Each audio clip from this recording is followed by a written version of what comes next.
back at it again, right? It's QC. I'm just on vacation, you know what I'm saying? Yeah.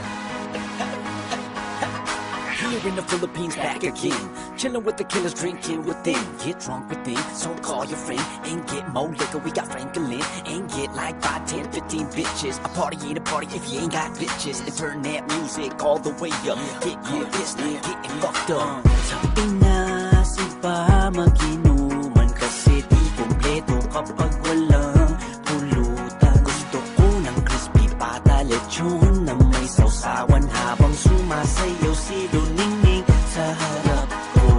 At kahit mainit na mamawis ang singit, pero aking pinilit na makipag-inuman sa mga barkada na pumunta ngayong gabi. Kaya pwede bang simulan na natin na inuman na naman hanggang kinabukasan. Magkakasama na naman sa kalokohan. Itagay mo na yan hanggang mabulunan. Inuman na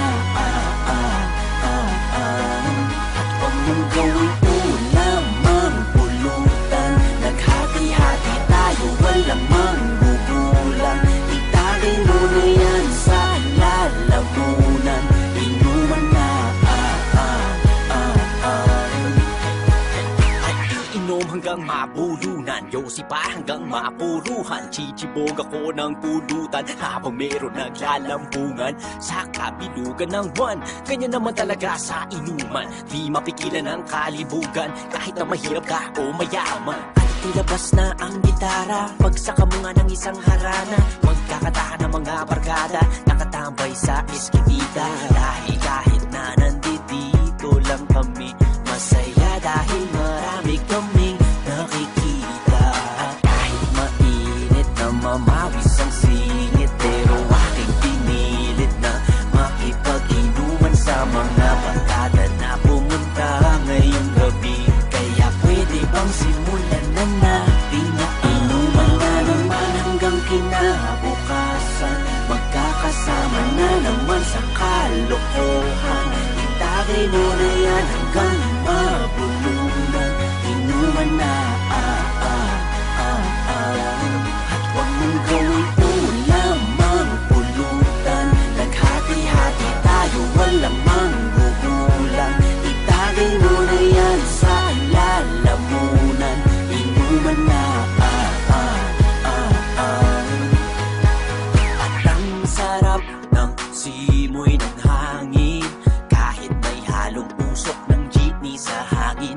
At amoy ng barbecue na sa kanto ng galing, kasi napakasarap pa rin ang pakiramdam. At tapos pupunta pa sa kanto, lugaw, goto, aros, kaldo, tokpat, baboy na pinrito. Kaya lagi masaya mga tika rito. At ang mga bebot na saksakan ng ganda, kasalanan ko ba kung tigasan ako sa kanila? Kahit mainit na mamawis ang singit, pero aking pinilit na makipag-inuman sa mga barkada na pumunta ngayong gabi. Kaya pwede bang simulan na natin na inuman na naman hanggang kinabukasan. Magkakasama na naman sa kalokohan. Inuman na naman, inuman na naman. At huwag mong gawing ulam ang pulutan. Naghati-hati tayo, walang manggugulang. Inuman na naman, inuman na naman. Inuman na naman hanggang kinabukasan. Magkakasama na naman sa kalokohan. Itagay mo na yan hanggang